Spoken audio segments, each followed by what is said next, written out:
राम श्याम दो भाई थे। दोनों एक ही विद्यालय में पढ़ा करते थे और यह तक कि एक ही कक्षा में।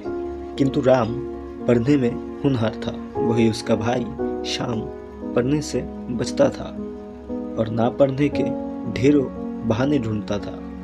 राम के दोस्त पढ़ने वाले थे और श्याम के दोस्त ना पढ़ने वाले और काम चोरी करने वाले थे।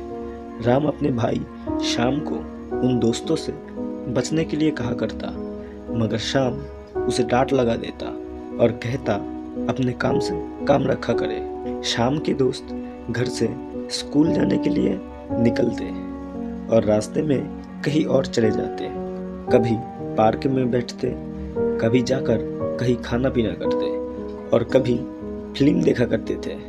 श्याम भी उनकी संगति में आ गया और वह भी धीरे धीरे स्कूल जाने से बचता रहता।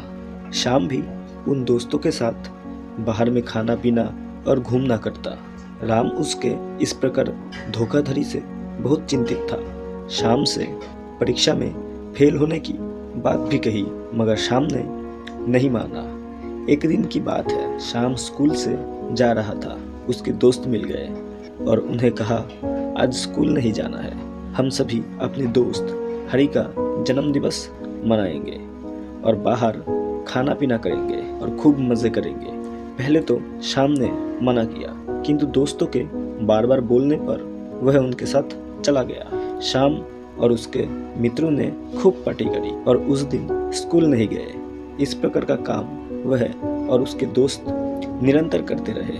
परीक्षा हुई जिसमें श्याम और उसके दोस्त सफल नहीं हो पाए, वह फेल हो गए। राम ने इस बार भी हर बार की तरह प्रथम स्थान प्राप्त किया। श्याम अपने घर मार्कशीट लेकर गया, जिस पर उसके माता पिता ने देखा और बहुत उदास हुए।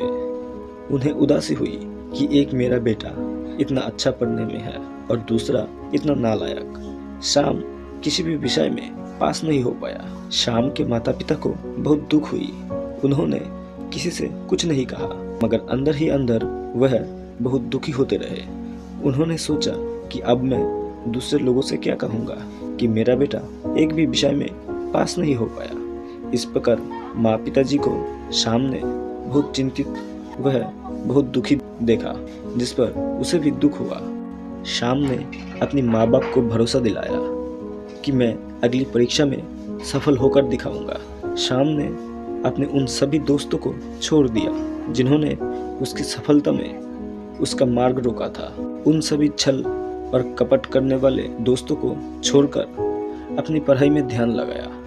नतीजा ये हुआ कि साल भर की मेहनत से वह परीक्षा में सफल ही नहीं, अपितु विद्यालय में सर्वोच्च स्थान प्राप्त किया। इस पर उसके माता पिता को बहुत खुशी हुई और अपने पुत्र श्याम को गले से लगाया, उन्हें शाबाशी दी। श्याम को पता चल गया था कि जैसी संगति मिलेगी वैसा ही परिणाम मिलेगा।